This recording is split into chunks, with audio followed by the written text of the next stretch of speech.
আসসালামু আলাইকুম ভিউয়ার্স, আশা করি সবাই ভালো আছেন। তো আজকে আমরা চলে এসেছি সার্বিয়া থেকে ইউরোপের সেনজেনভুক্ত দেশে আপনারা কিভাবে যেতে পারবেন বৈধ এবং অবৈধ উপায়ে।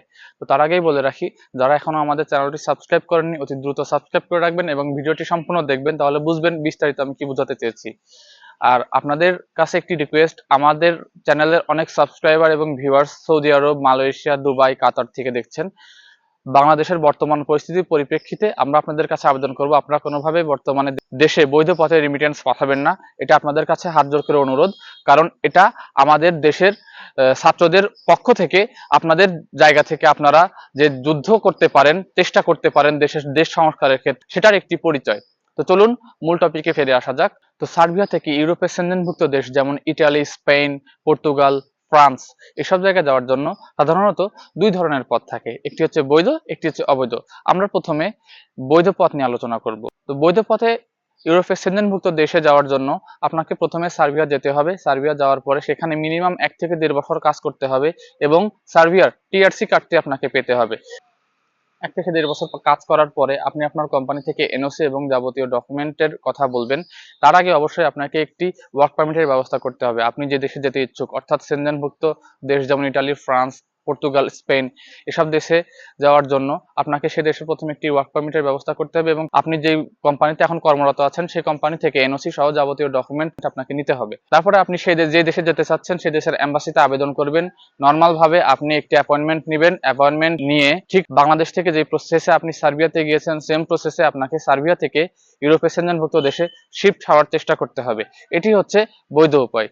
আরেকটি উপায় আছে, সেটি হচ্ছে অবৈধ উপায়। তবে আমরা আপনাকে কোনোভাবে অবৈধ পথে যাওয়ার বিষয়ে উৎসাহিত করব না।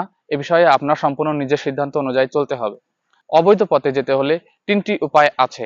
একটি হচ্ছে বসনিয়া বর্ডার, একটি হচ্ছে রোমানিয়া বর্ডার, একটি হচ্ছে হাঙ্গেরি বর্ডার। এক্ষেত্রে সবচেয়ে কঠিন এবং দুষ্কর বর্ডার হচ্ছে বসনিয়া বর্ডার। আপনি যদি বসনিয়া বর্ডারে কোনোভাবে একবার ধরা খান, আপনাকে দেশে ডিপোর্ট করে দিবে, আর কোনো ওয়ে নাই। আর যদি আপনি হাঙ্গেরি বর্ডারে যান, হাঙ্গেরি বর্ডার তুলনামূলক সহজ বসনিয়া থেকে, তবে এক্ষেত্রে খরচটাও কিছুটা বেড়ে যাবে। খরচের ব্যাপারটা আমরা পরে আলোচনা করব। তো এক্ষেত্রে আপনারা হাঙ্গেরি বর্ডার তুলনামূলক সহজ হওয়ার কারণে অনেকে হাঙ্গেরি বর্ডারে যাওয়ার চেষ্টা করে। তবে সবচেয়ে সহজ পথ হচ্ছে রোমানিয়া বর্ডার, তুলনামূলক সহজ। এটা আসলে যারা যায় তাদের ভাষ্যমতে, যেহেতু আমি এ বিষয়ে কিছু ঘাটাঘাটি করেছি যার ফলে তথ্যগুলো আপনাদের সঙ্গে বিশ্লেষণ করতে পারছি। তো রোমানিয়া বর্ডারটি হচ্ছে সবচেয়ে সহজ পথ অন্যান্য পথের তুলনায়। অবৈধ পথে যখন আপনি সার্বিয়া থেকে ইউরোপের সেনজেনভুক্ত দেশে শিফট হওয়ার চেষ্টা করবেন। এবার আমরা আসি খরচের ব্যাপারটি।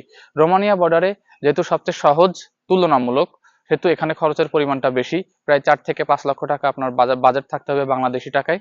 আর যদি আপনি হাঙ্গেরি বর্ডার দিয়ে যেতে চান, এক্ষেত্রে আপনাকে 3.5 থেকে 4 লক্ষ টাকার একটি বাজেট রাখতে হবে।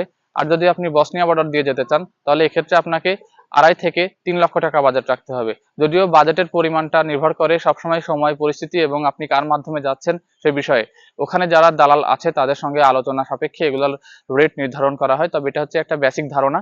আমি আপনাদের আবারও বলছি, আমরা কোনোভাবেই আপনাদের উৎসাহিত করব না আপনারা সার্বিয়া থেকে অবৈধ পথে ইউরোপের সেনজেনভুক্ত দেশে যান।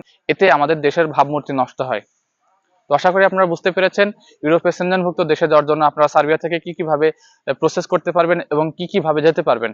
পরবর্তীতে এই ধরনের আপডেটের জন্য আমাদের সঙ্গেই থাকুন। আল্লাহ হাফেজ।